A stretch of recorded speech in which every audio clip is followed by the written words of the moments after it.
नम जयतु शासनम विश्व कल्याण कारकम। धर्म स्नेही सत श्रद्धालु, यहाँ पर उपस्थित आप सभी भव्यवर पुंडरीक पुण्यात्मा महानुभाव, अनेक व्यक्ति आकर के एक जिज्ञासा पूछते हैं, संयम की साधना क्यों करना, त्याग क्यों करना, व्रत उपवास क्यों करना, अभिषेक पूजन क्यों करना, स्वाध्याय क्यों करना, शीलवत का पालन क्यों करना, रमोकार महामंत्र की जाप क्यों लगाना। उनकी सभी जिज्ञासाओं के समाधान में प्राय करके समाधानकर्ता कहते हैं आत्म कल्याण के लिए। दूसरा प्रश्न उनका होता है, आत्मा को हमने आज तक देखा नहीं, जाना नहीं, कैसा है वह जीव आत्मा, उसके बारे में जानते ही नहीं तो हित अहित कैसे कर सकते हैं। यदि आपने आत्मा को जाना है, इतने वर्षों से आप तपस्या कर रहे हैं, साधना कर रहे हैं। दिगंबर साधु की चर्या सामान्य चर्या नहीं होती। मुनि नाम अलौकिकी वृत्ति, उनकी वृत्ति लोकचर्या से परे होती है, उत्कृष्ट होती है, उच्च होती है। आप ही बता दीजिए आत्मा कैसी है। यदि आत्मा आपके अनुभव में आई है तो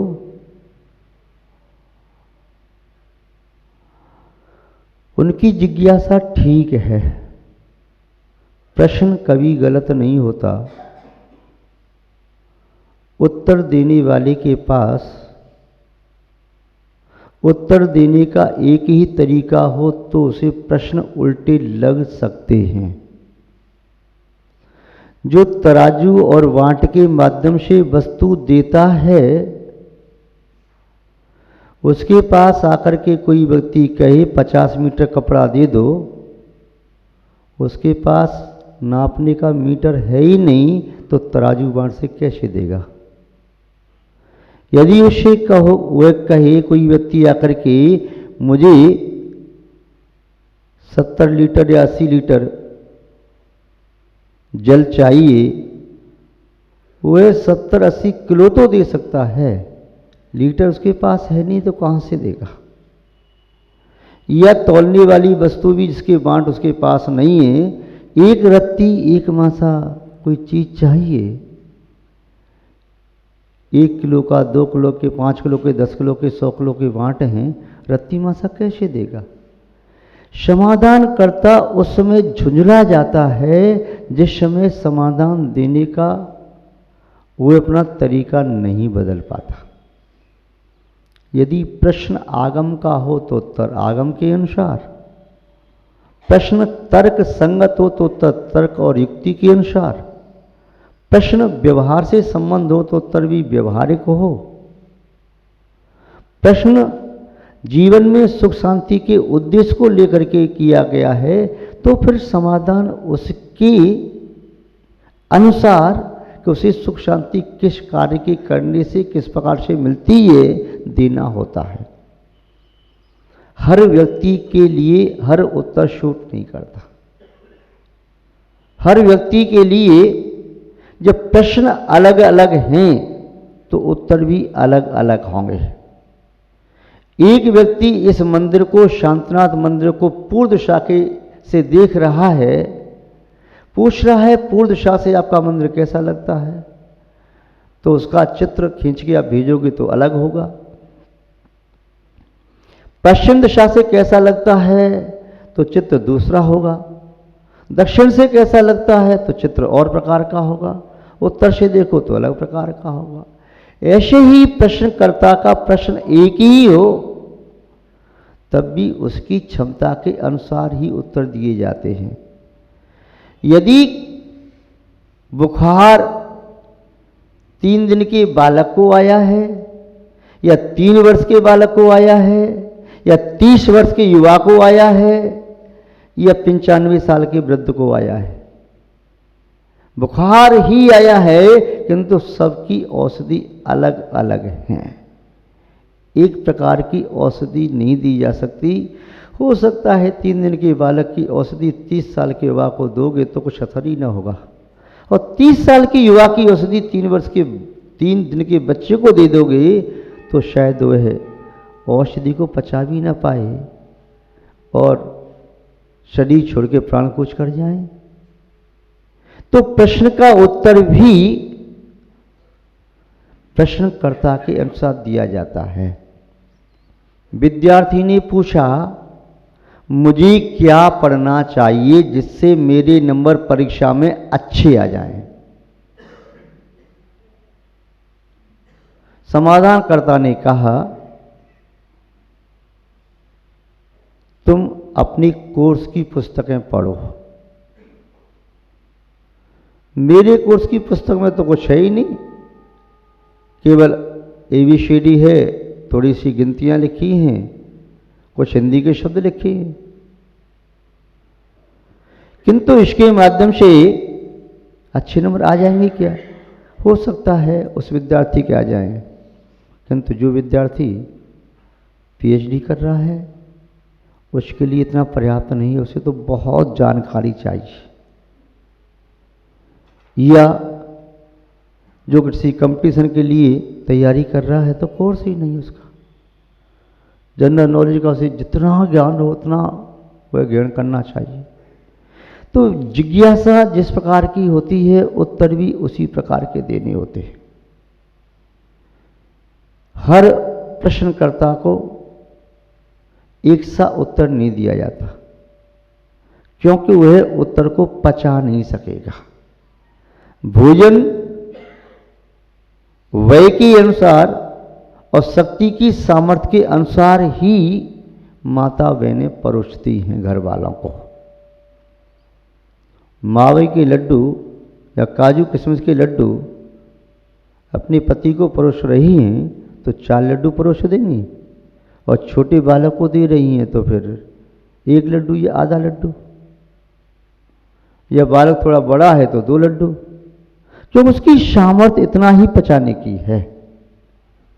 चाहे भले उन्हें झूठ बोलना पड़ी, झूठ बोलने में भी हित है। बालक जिद कर रहा है मुझे लड्डू चाहिए, 1 लड्डू दे दिया और लड्डू का डिब्बा छुपा के ऊपर रख दिया, लड्डू खत्म हो गए। झूठ बोल रही है माँ कि झूठ के पीछे भी बालक का हित छुपा हुआ है। महानुभाव ऐसे ही समाधान करता उसे देख करके समाधान करते। और उसने पूछा कि आत्मा के हित के लिए साधना करते हैं, और आपने सब प्रश्नों के बारे में कहा कि आत्महित, क्या आत्मा को आपने देखा है? आत्मा को आपने जाना है? यदि देखा है और जाना है तो हमें भी बता दीजिए। जब आत्मा को एक बार हम देख लेंगे तो फिर हम भी उन कार्य में लग जाएंगे। आत्मा को हमने देखा है हमारी आंखों से, हम अपनी आंखें तुम्हें नहीं दे सकते। तुम देखोगे तुम्हारी आंखों से। बोली हमें आपकी आंखें नहीं चाहिए, आंखों से आपने जो देखा हमें बता दीजिए, हम भी उन्हीं आंखों से अपनी आंखों से देख लेंगे। ठीक कहा, आप अपनी आंखों से देखोगे, हमारी आंखों से न देखोगे। अपनी कानों से सुनोगी, हमारी कानों से न सुनोगे। अपनी नासिका से सूंघोगे, हमारी नासिका से न सूंघोगे। अपनी जिह्वा से स्वाद लोगे, हमारी जिह्वा से न लोगे। अपनी ही इंद्रियों से स्पर्श इंद्रिय से स्पर्श करोगे, हमारी स्पर्श इंद्रिय से नहीं करोगे। किंतु आपके पास वह साधन है या नहीं जिसके माध्यम से आत्मा का ज्ञान किया जाता है, आत्मा को देखा जाता है, आत्मा का अनुभव किया जाता है? यदि है तो ठीक है, जिसके पास फोटो कैमरा है उसके माध्यम से शरीर की फोटो खींची जा सकती है, उसका छायाचित्र तो आ जाएगा, किंतु उस कैमरे के माध्यम से बॉडी के अंदर जो अस्थियां हैं, हड्डी हैं, उसमें कहीं फ्रैक्चर हुआ है तो ऊपर से कैमरे से तो वह समझ में नहीं आएगा। उसके लिए क्या चाहिए? X ray machine. एक्सरे मशीन यदि उसके पास है तब तो हड्डी के बारे में देख सकता है, किंतु कैमरे से तो नहीं देखा जा सकता।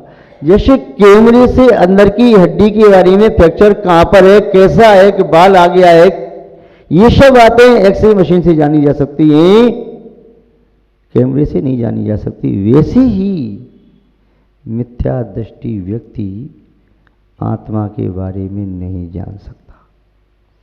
आत्मा के बारे में जानने के लिए उसे सम्यक श्रद्धा और सम्यक ज्ञान की नित्य चाहिए।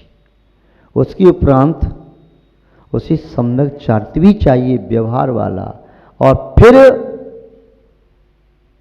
अभेद रत्नत्रय चाहिए, सम्यक दर्शन, सम्यक ज्ञान, सम्यक चार, तीनों एक में हो जाए, तब तो आत्मा का अनुभव, दर्शन और ज्ञान करने में समर्थ हो सकता है। हर चीज आंख से देखी नहीं जा सकती। जो आंख से नहीं देखी जा सकती, क्या आप कह सकते हैं वह चीज है ही नहीं? संसार के बहुत से पदार्थ हैं जो आंखों से नहीं देखे जा सकते। पुष्पों की गंध, सामने से पुष्पों का टक निकल के गया, पुष्पों की गंध आई, तुमने कहा अरे वाह क्या अच्छी गंध है। सामने वाला इसकी नासिका खराब है, वह कहेगा थोड़ा पकड़ के दे देना मेरे हाथ में, दे सकते हो? उसकी नासिका खराब है। जिसकी आंख खराब है उसके सामने तुम कहो क्या दृश्य, क्या कमाल का दृश्य है, गजब की सीनरी है, ऐसी सीनरी मैंने कहीं देखी नहीं। अंधा व्यक्ति जन्मांत कहता है कैसी ये बताओ तो सही, उसे तुम नहीं बता सकते, हाथ में नहीं दे सकते। और जिसको कानों से सुनाई देता ही नहीं उससे कहो क्या मधुर आवाज है, क्या कंठ है उसका, वह कहेगा क्या बात कर रही, मधुर कंठ है, ऐसा है, लाओ हाथ में रख के बताओ कहाँ है मधुर आवाज। दे सकते हो? नहीं दे सकते। 5 इंद्रियां अपनी अपने विषय को ग्रहण करने में नियत हैं, कोई इंद्री अन्य इंद्रिय के विषय को ग्रहण नहीं करती, जब 5 इंद्रियां पुद्गल को ग्रहण करती हैं। मन के माध्यम से चिंतन किया जाता है, सुत ज्ञान के माध्यम से पुनः सुत में और प्रवृत्ति होती है, मति पूर्वम सुत ज्ञान होता है। सुतम अनिंद्रिय, सुत अनिंद्रिय का विषय है, और प्रवृत्ति हो रही है। आंख बंद करके मन से देख नहीं सकते, आंख बंद करके मन से सुन नहीं सकते, कान बंद करके, नासिका बंद करके मन से सूंघ नहीं सकते, या मुंह बंद करके जिह्वा से स्वाद लिए बिना मन से स्वाद ले नहीं सकते, बिना किसी का स्पर्श किए मन से स्पर्श कर नहीं सकते। मन अनिंद्रिय है, बाहर से दिखाई नहीं दे रहा। जब इंद्रिय और अनिंद्रिय के माध्यम से भी जिस आत्मा के बारे में नहीं जाना जा सकता, नहीं देखा जा सकता, नहीं अनुभव किया जा सकता, उस आत्मा को आप इंद्रियों के द्वारा जानना चाहते हैं। इंद्रिय गम्य नहीं है, ये अनुभव गम्य है। आचार्य बोधे लिखते हैं स्वसंवेदन सुव्यक्तस्य तनुमात्रो निरत्य अत्यंत सौख्यो अनात्मा लोकालोक विलोकन। स्वसंवेदन सुव्यक्तस्य, ये आत्मा स्वसंवेदन के योग्य है, स्वसंवेदन के द्वारा ही जानी जा सकती है, अन्य किसी प्रकार से नहीं जानी जा सकती। ये तो अतीन्द्रिय है, इंद्रियों की पकड़ के बाहर है।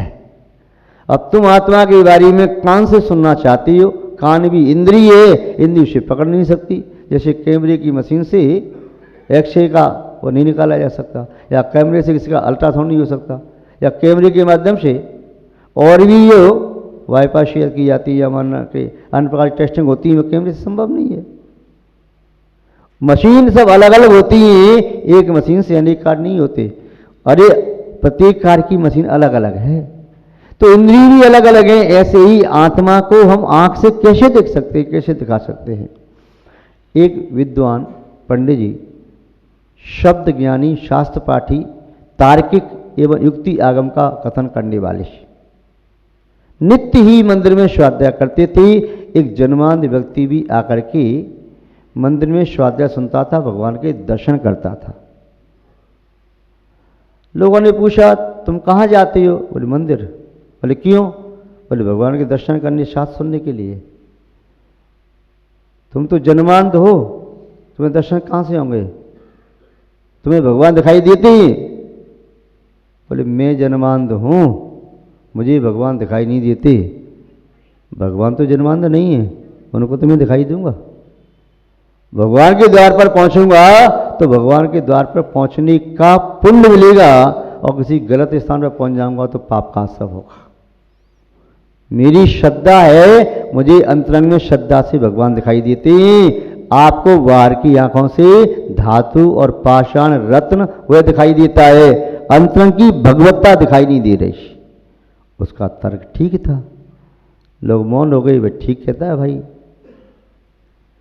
सुनने के लिए जाता था स्वाध्याय। स्वाध्याय सुनते समय एक बार कोई प्रसंग आया ज्ञान के बारे में। ज्ञान कैसा होता है, आत्मा कैसी होती है? पंडित जी समझाने की चेष्टा कर रहे थे। आत्मा एक दिव्य प्रकाश है, बिल्कुल श्वेत है, ऐसा लगता है कि हजारों लाखों करोड़ों ट्यूबलाइट लगा दी हों, हेलोजन लगा दी हो, या करोड़ों सूर्य जैसा दिव्य तेज है आत्मा में, ऐसी आत्मा है। बहुत बढ़ चढ़ के बात कह रहे थे। लोग शब्दों का आनंद ले रहे थे। वाह वाह, क्या बात है, क्या आत्मा है, क्या आत्मा है। अंधा व्यक्ति भी बैठा, उसने कहा भाई मेरी समझ में नहीं आया, आत्मा कैसी है, कैसा होता है ये प्रकाश ट्यूबलाइट का, मुझे नहीं मालूम। सूर्य का प्रकाश कैसा होता है? उन्होंने कहा इसमें क्या है, सफेद होता है, एकदम सफेद। बोले सफेद कैसा होता है? बिल्कुल हंस जैसा सफेद। अरे हंस कैसा होता है? बिल्कुल दूध जैसा सफेद। दूध कैसा होता है? अरे सफेद होता है, जैसा हंस होता है। हंस कैसा होता है? बगुले जैसा होता है।